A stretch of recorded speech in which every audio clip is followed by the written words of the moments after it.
I do all the laundry and I love it. And as I'm folding her laundry, I'm thinking of her and I'm thinking, I love doing this for you. And I don't expect anything in return. And the amazing thing is that I do get plenty in return. And it's way better than our system before. You're listening to Get Your Marriage On, the fun and spicy podcast bringing you new tools and fresh ideas so that you can be the sexiest couple you know. Hello and welcome to our first podcast episode for 2023. And thank you for listening and thanks for being here today. Are you a nice guy or married to a nice guy? Nice, and I put that in quotes, isn't to be confused with genuinely kind and caring. By nice, I mean one that hints around at what he wants from his wife, but doesn't really ask for it in case she doesn't want it either, or that it might upset her, or that he might be disappointed later. So he's just never really direct about what he wants, doesn't really own it. And his emotional center seems to be revolve around his wife rather than taking ownership for his own feelings. Or this is also the type of person that goes the extra mile for his wife, but has ulterior motives in it. And when he doesn't get what he wants, or when it doesn't kind of pan out the way he wants, even though he never clearly expressed what he wanted from the beginning, he feels gypped. My guest today is Brian Wagstaff. Brian is a member of my Next Level coaching program and a graduate of my men's coaching program. Brian is a successful entrepreneur and has a wonderful family and a recovering nice guy. Today, he shares his journey of recognizing his nice guy tendencies, the struggles he faced in his marriage, what changes he had to make and how he made them, and how his marriage and intimacy is tremendously better today than it was before. By the way, would you like to work with me and my team to take your marriage and intimacy to the next level in 2023? I invite you to check out my coaching program called Next Level. We open the doors from time to time, and now is the opportunity to join. The current deadline to join is Sunday, January 8th at midnight, so don't miss that. You'll find more information about it by going to my website, click on Coaching, and then Next Level. As of this recording, by the way, we also have 3 spots left for our upcoming couples marriage retreat. This retreat is in March, and these retreats are amazing and they go really in-depth and will guide you and your spouse through whatever challenges and obstacles you're currently facing, keeping you from deeper intimacy. These retreats are also a lot of fun. Sign up now by going to getyourmarriageon.com and click on Marriage Retreat. And now on to today's episode with Brian Wagstaff. Brian, welcome to the Get Your Marriage On podcast. How are you today? I'm doing great. Great. So to kick us off, maybe can you tell me of a time when you had a flirting fail, like flirting that went wrong? Yeah, my wife didn't like washing my workout clothes because she said they were all sweaty and gross. And so she wanted something different. So she bought a little rack for me to hang up on our deck of our master bedroom so I could hang up my clothes and they could dry out there before she had to touch them when they were all sweaty and gross. And so I would walk out on the deck and take off my clothes and hang them up. And there was no one around. We lived in a really private area, so no one could see me or anything. But she always teased me about it. And she would say, oh, yeah, someone's going to see you. You shouldn't go out on our deck naked. But one time I was out there and I was hanging up my clothes and I heard someone on the deck below. I heard a voice, a deep voice say, "Are you naked?" And I freaked out because I thought it was someone next door, and I was like, I can't believe they could see me. I didn't imagine that. So I ran back inside, and then I heard my wife on the lower deck laughing. Got me good. Then I kept doing this. And one time I went out on the deck and to hang up my clothes, but I was not naked actually.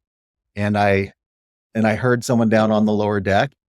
And so I said, "I'm naked." And then come to find out it was your wife. Yes. And come to find out it was not my wife. It was actually, an exterminator that was there, like spraying for bugs.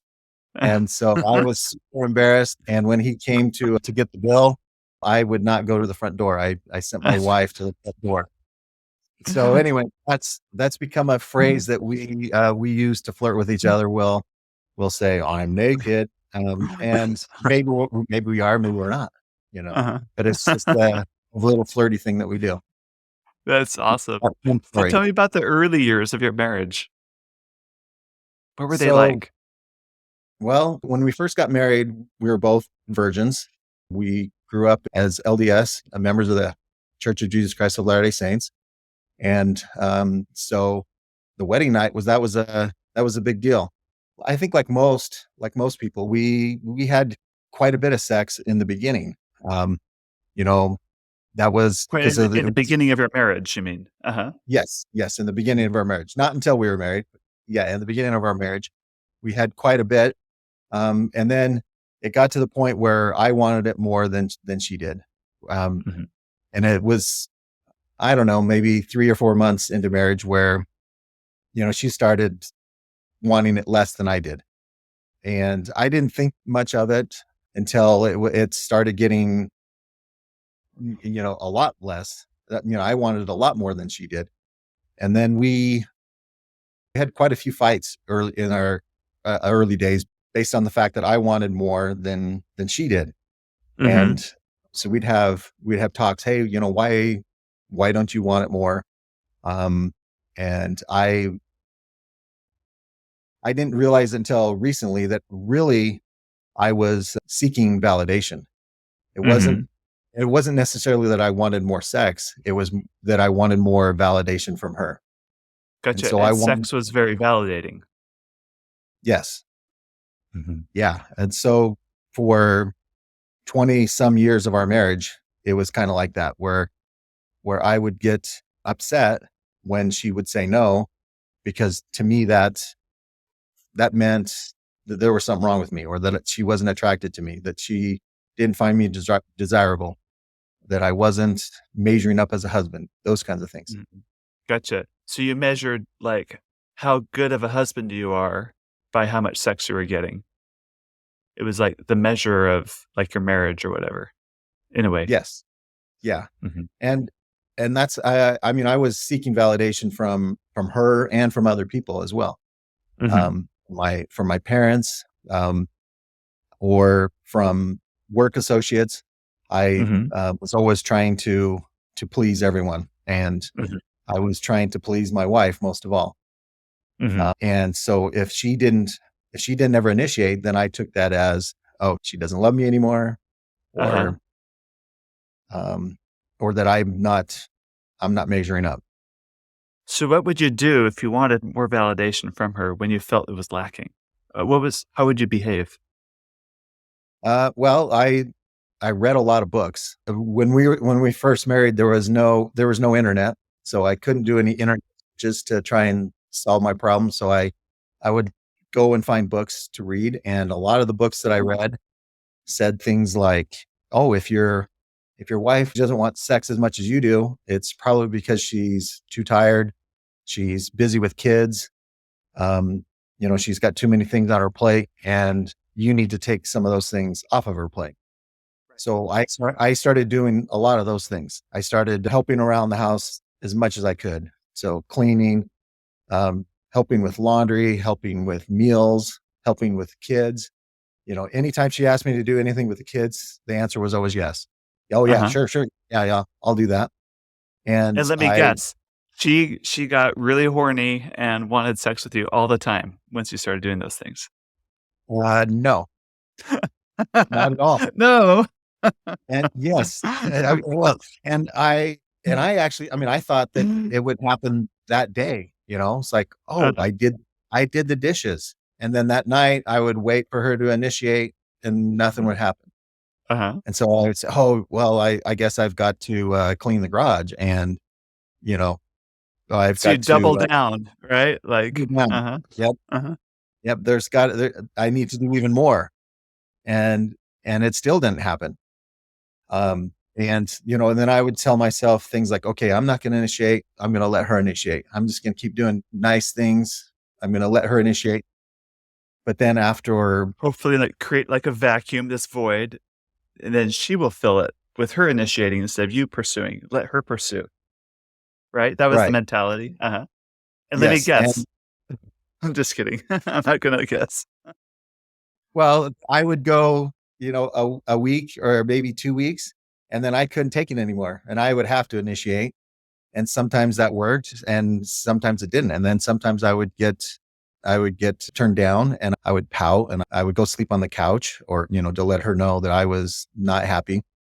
Um, and that was not very useful either. That didn't work. She never, if I went to sleep on the couch, she never said, "Oh, okay, come back to bed. Let's have sex Uh, and everything will be uh-huh. great." Uh-huh. Never. And so this is kind of like the way things operated for like 2 decades in your marriage. Yeah. And Eh, I mean, there were some good times. Like we would oh, of go on course. vacation or I would, take her for a weekend getaway or something. So there were some Mhm. really good times too. Mhm. So, and it wasn't like I was like on the verge of leaving her or anything like that. You know, It's not it like you're on was, the couch it was night after night for 20 years. We don't wanna that's not an right. accurate No, it picture. wasn't It's like that just either. uh, uh, But I started to think, oh, well, it's me. It's something wrong with me. If I have this desire, then I just I've got to stop my desire. My desire is bad. gotcha.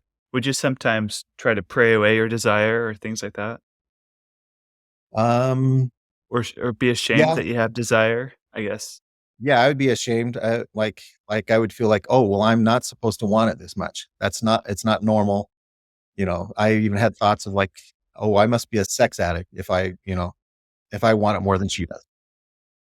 Right. Right, right. And then about 3 years ago, you told me you found a book. What book was it? What did you learn? How did this help you in your marriage?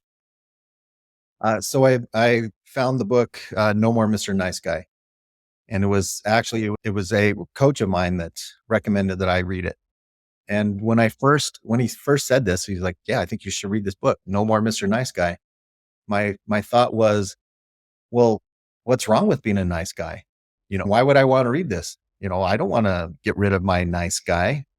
Right. The title's a little, I don't know, abrasive, isn't it? Like time to like flex your muscles and crack your knuckles. No more Mr. Nice Guy. It's coming. Uh, Yeah, I mean, I had been taught that if you keep your wife happy, you'll have a happy life. Happy wife, yes. happy life. I had heard that in church meetings from men who were much older than me. They would say those kinds of things, and a lot of times they'd get a little bit of laughter. Someone Uh-huh. would say, "Happy wife, happy Uh-huh. life." Everyone would laugh, ha ha ha. But I believed it, and I thought, "Oh, okay, so I'll do whatever I have to do to keep my wife happy."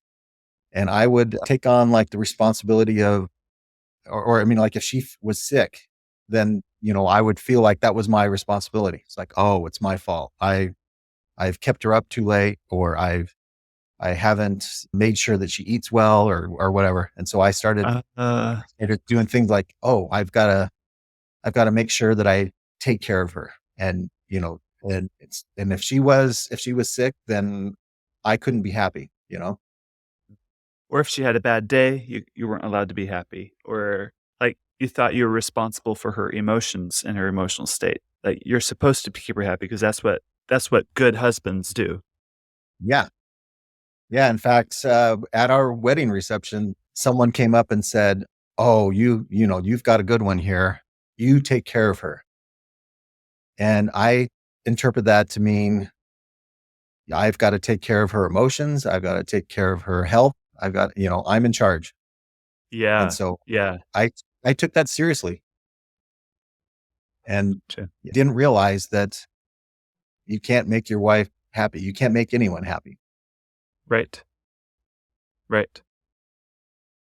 So getting back to the book, Yeah. No More Mr. Nice Guy. Yeah. So I came across it a little over 3 years ago. And as I'm reading it, I'm thinking, oh, this is me. This is me. Oh, yeah, I'm a nice guy. And, and then I learned that nice is not the goal.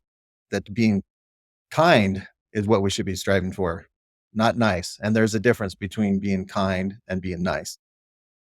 What And did you learn from I the book, what he defines as nice? Because I think we should define for our listeners that aren't familiar with this concept. I'm doing this in air quotes. Why is a nice guy actually really not very nice, really not really kind? What are the qualities of a quote unquote nice guy? Well, it's because when you're being nice, you have a hidden agenda. You have um, ulterior motives. You're being nice because you want something in return. Um, and with me, this was very common. I would be nice because I wanted sex, and so I was doing things for the wrong reason. And the book calls doing those things a covert contract, where I will do all these things for you, these nice things, and then you will give me something in return, or you'll give me the love and attention that I deserve. Um, and when you don't get it, then you can't figure out why. You're like, I'm doing all these things. How come I'm not getting it? And you don't understand that you're being needy, you're being manipulative, and you're turning the relationship into a transaction, or you're making it transactional, and that is not attractive. And you're basically treating your wife like a prostitute. That's right, And because you're trying to buy sex through your actions or service or being really extra kind while betraying yourself along the way. yeah, and it's not genuine, and you're not being honest with her. You're not being honest with yourself. Mhm. Um, and I didn't realize what I was doing, and I've apologized to her many, many times. Saying, "Oh, I can't believe that I was doing that, and that I was treating you that way." Mhm. So is the solution then to be really, I don't know, unkind to your wife and not nice and make her fend for herself? And I'm Well, joking as I say this, but tell me yes. more. What did you learn next? Well, after reading the book, I thought there's got to be some kind of groups of men that are working on this stuff, and I found a group and went to meet with them, and met a bunch of guys that were going through the same thing that I was, and thought it was great. It was like, wow, this is awesome. Um, and I went to it a couple of months or so, but I started to realize that I wasn't really getting from it what I wanted, and that was, I think, because a lot of the guys took it too far, where they started telling me, "Oh, you can't do any of those nice things or kind things. Yeah, you can't do any of those things for your wife. You've got to stop doing all of them and show her who's boss." Uh-huh. And so they're telling me to, stop doing all of them. And I did try that for a little while, and I I don't know. It was just weird. It didn't feel right. I was like, yeah, No. this does this really work? And it was like, or is this just temporary? And then I go back to, you know, being kind. Um, Uh-huh. and I did talk to one of the men in the group, and I said, hey, wouldn't it be okay if I did things for my wife, if I did them for the right reason? And he said, Mhm. yes, yes, yes. That's the key. That's right. Mhm. And so I felt like I missed that somewhere along the way. And a lot of those men, I think, missed it somewhere, that it's not about don't do anything kind, don't do anything to serve your wife. It's about, when you do those things, do it for the right reason. Do it because you're kind and loving, and don't do it because you expect anything in return. Mhm. So when you stop having those expectations, then it changes things in a wonderful way. The heart of the quote unquote nice guy approach is validation seeking. You're trying to win validation by being overly nice and for the wrong reasons, right? What was Right. it for you? What was a shift you noticed in you when it came to uh, how you earned your own self respect? How did you get your own validation? What's the new way you came to find that? Well, I've learned that you have to get your validation through things that don't change. Um, and and that would be that you are a child of God, that you're a Yes. son of God. And that doesn't change. What God thinks of you will never change. Mm-hmm. What your wife thinks of you could change. Your look, Right. those can change. Even your smarts. If you're thinking about, oh, I'm great because of how smart I am, that can change. You could lose that all in a car accident or whatever. So yeah, not looking for validation from things that are fluid or that are changeable. Things that Right. you want to be grounded in something that's rock solid and never going to change. And the best one for me is that I am a child of God. That's really good. How about seeking sex for validation? What are some of the new shifts that you noticed in you about how you saw sex as validation? Now, don't get me wrong. Sex is very validating. Sex is great, and there's nothing wrong with validation in and of itself. But it's the pursuing of it for the wrong reasons, and that was a shift that happened in you when it came to sex. What was that like? Well, the shift basically has gone to I no longer take no as that she doesn't love me. Ah, No just means not right now or not, not tonight.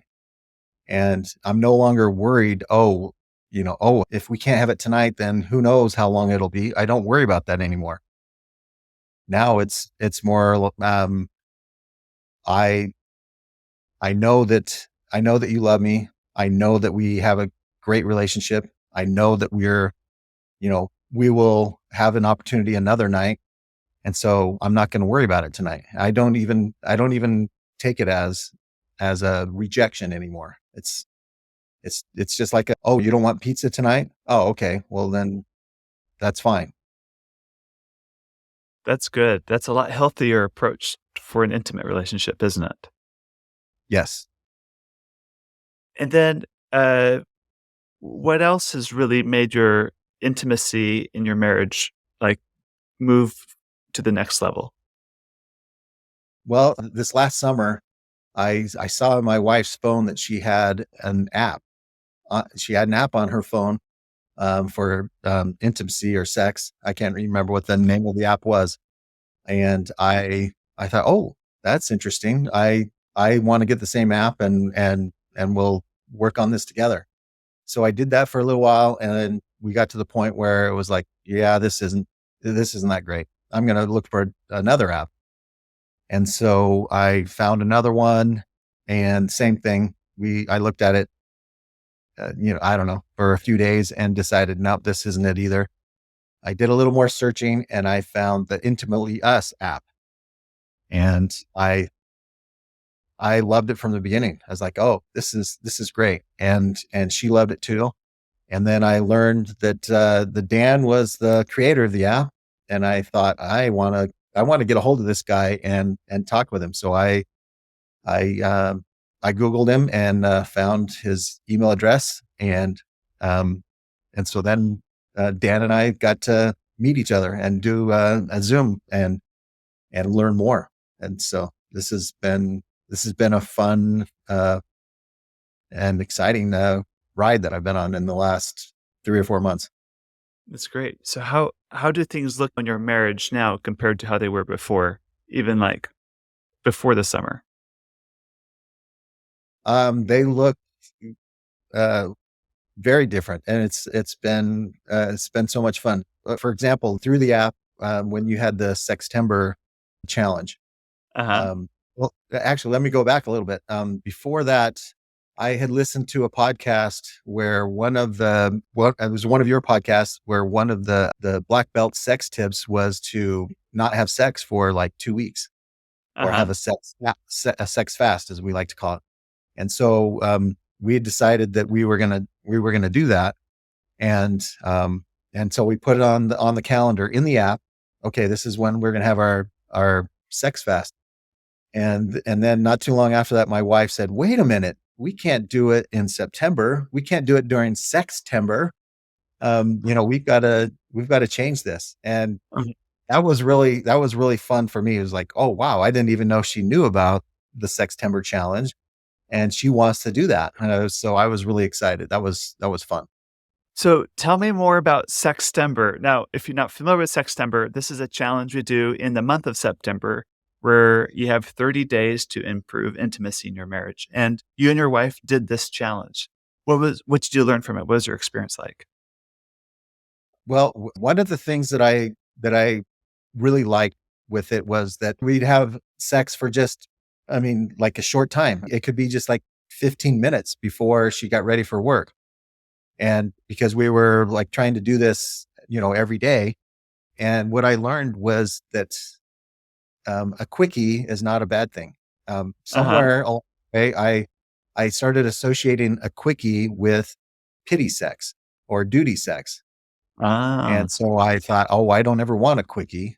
But since now that I've changed my attitude or my view of intimacy, now it's like, oh, 15 minutes is great. And it can be a lot of fun, and it can be um, really bonding. And so um, 15 minutes a day or whatever you can get in the time you have is there's nothing wrong with that.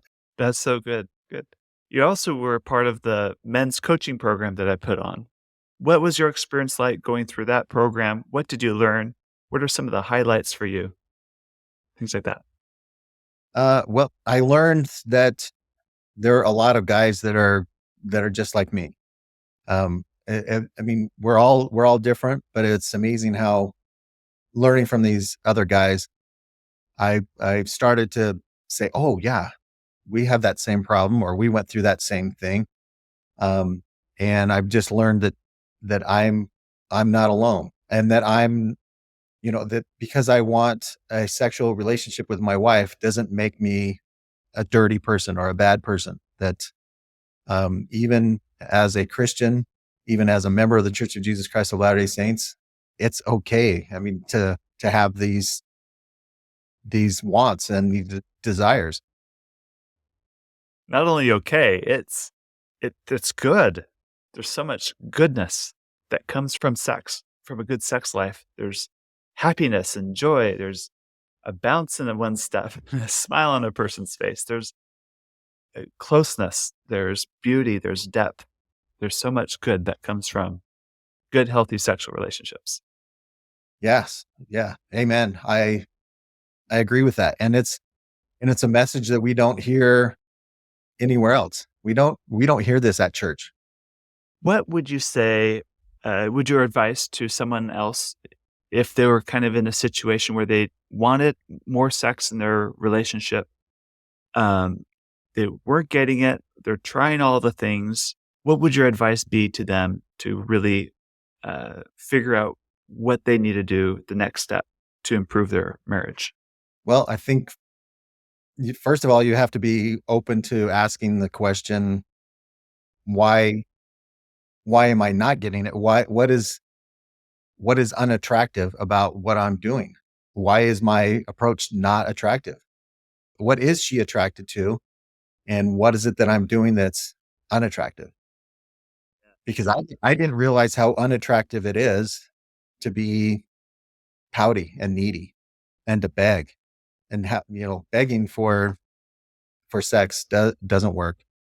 And the sex that you get is not it's not enjoyable. No, not at all. All right, Brian, let's say a couple's listened to this episode. They've figured a lot of things out with the nice guy stuff, and they're a lot better with their motives.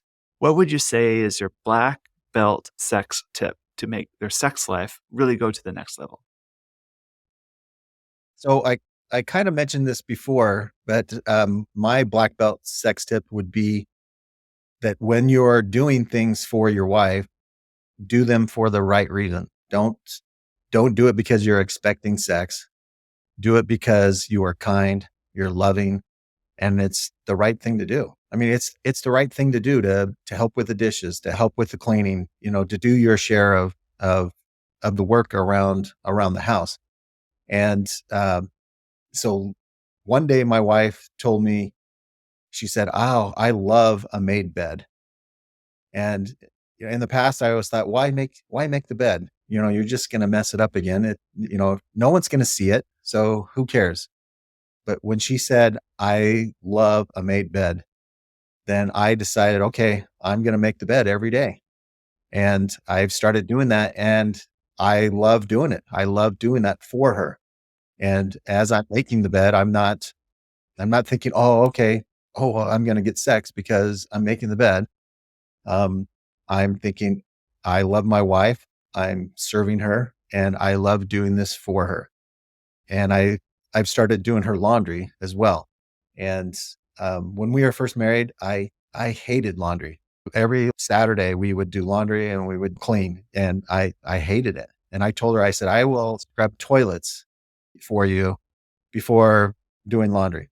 But now I do all the laundry, and I love it. And as I'm folding her laundry, I'm thinking of her, and I'm thinking, I love doing this for you, and I don't expect anything in return. And the amazing thing is that I do get plenty in return. And I mean, I get a lot in return now, and it's way better than our system before.